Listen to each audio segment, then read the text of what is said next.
Welcome back to another technical deep dive here in the debug zone.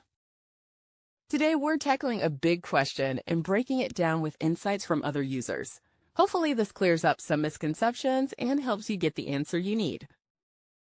So buckle up, stay a little curious, and let's jump right in.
And that's a wrap.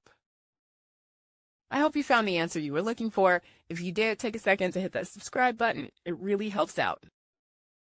And let me know in the comments which solution worked best for you. See you next time in the debug zone.